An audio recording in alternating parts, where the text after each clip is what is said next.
How's it going, everybody? Yes, indeed, I am back. If you don't know where I've been on the main channel, head over to Man's Reality Vlogs, my daily vlog channel, and check out the vlog from 2 vlogs ago, which was DV 180, which will explain why I was having camera recording issues. But today, I am back with In-Ring Reality as we review WWE Roadblock, End of the Line, today on the Man's Reality.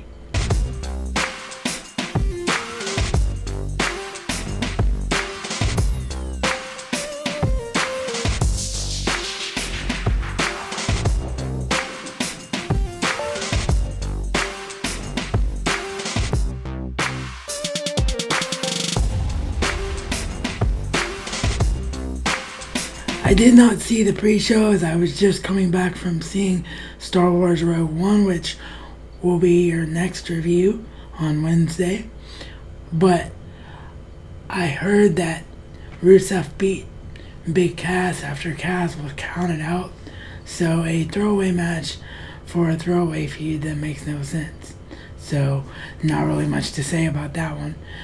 The night kicks off officially at Roadblock End of the Line with the WWE World Tag Team Championships, or Raw Tag Team Championships, I guess now we have to call them, on the line. Sheamus and Cesaro challenging the longest reigning WWE World Tag Team Champions, The New Day. And as you can see by the photo, the night started with a bit of a shocker as Sheamus and Cesaro have captured the World Tag Team Championship. I say a bit of a shocker because you knew that New Day would have to lose eventually. Like, that's not the issue here. The issue is who they lost to.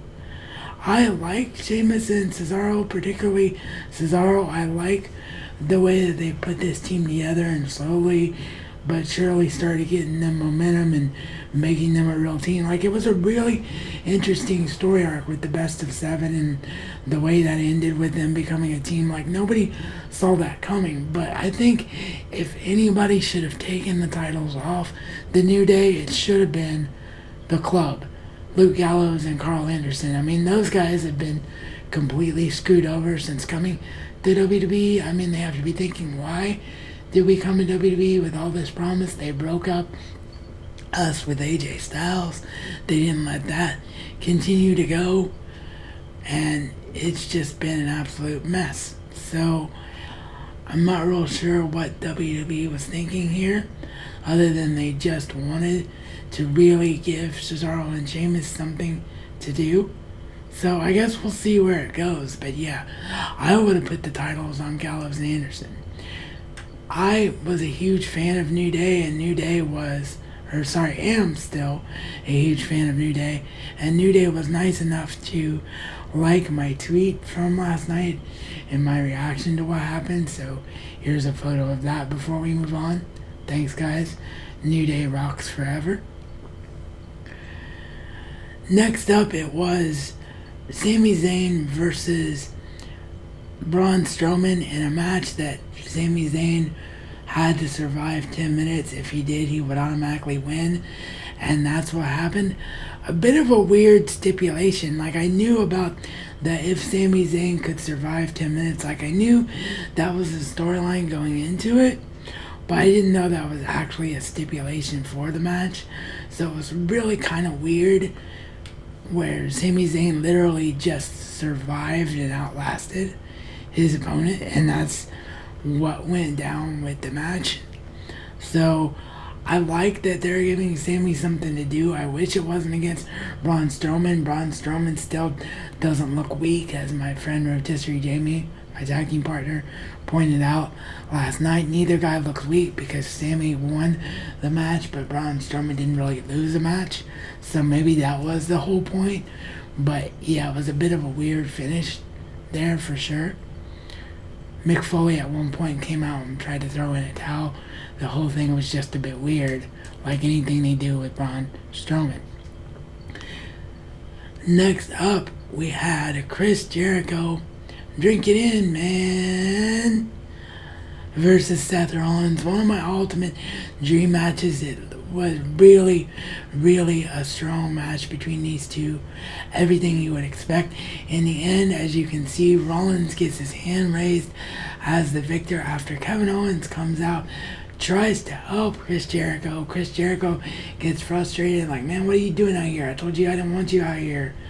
All that. So it ended with Seth Rollins getting the victory in a very solid match. Next up was your WWE Cruiserweight Championship Triple Threat match.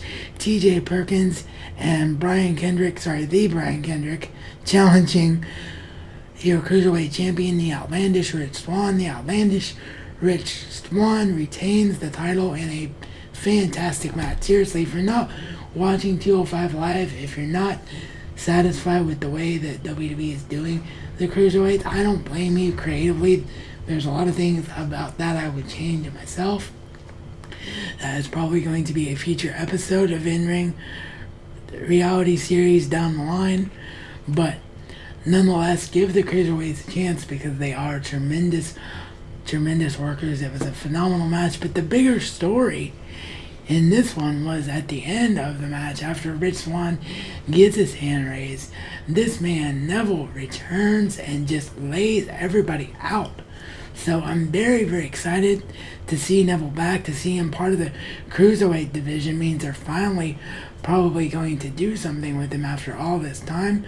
But to see him be a heel was something I didn't really expect. Now, maybe there was some kind of thing where he just said, like, I came back to make a statement. I came back because nobody remembers me. And that really may not necessarily be a heel thing.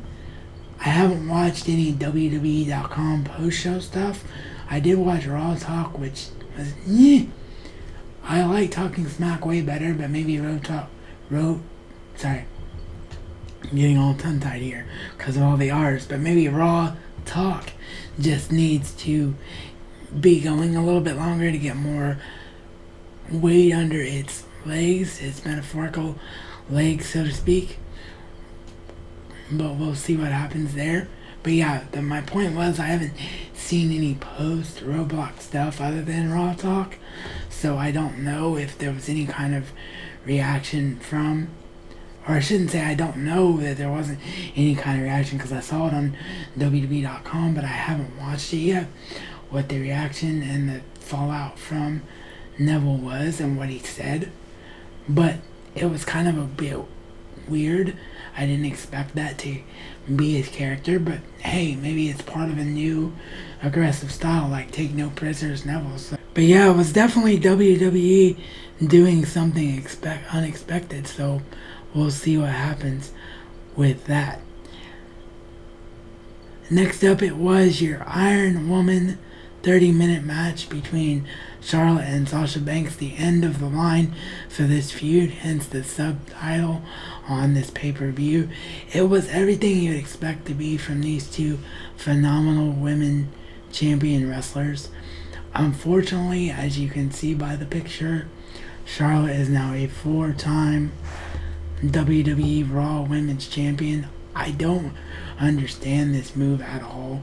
There was so much flip-flopping. It went Charlotte, Sasha, Charlotte, Sasha, Charlotte, Sasha, Charlotte, Sasha. This entire feud. And I don't agree with it. I don't like it at all. I don't understand why it went down the way it did. But nonetheless, that was the decision that WWE made. So we as fans just have to live with it. Hopefully Charlotte versus Bayley, which should be coming, will be a phenomenal feud. But the match itself was tremendous. If you haven't seen it, go and see it. It was everything, like I said in the beginning, that you hope it would have been. And finally, it was the main event.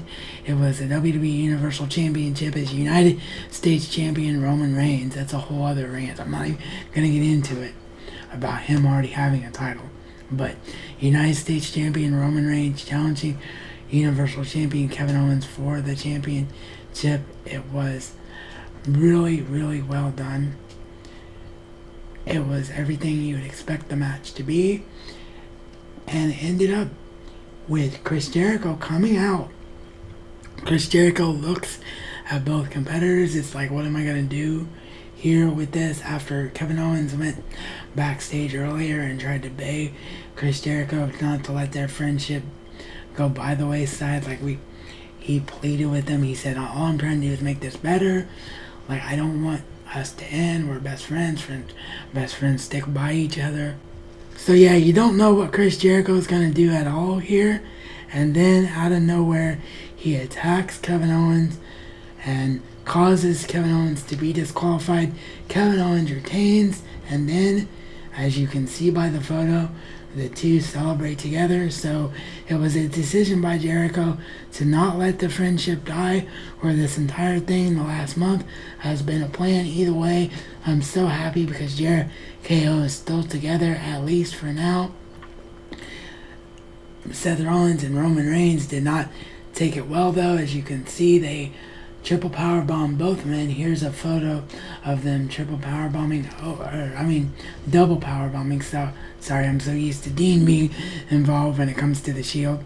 But the double powerbomb to the table is what you're seeing here on Kevin Owens at the end. And then at the end, you saw them do the Shield fist together.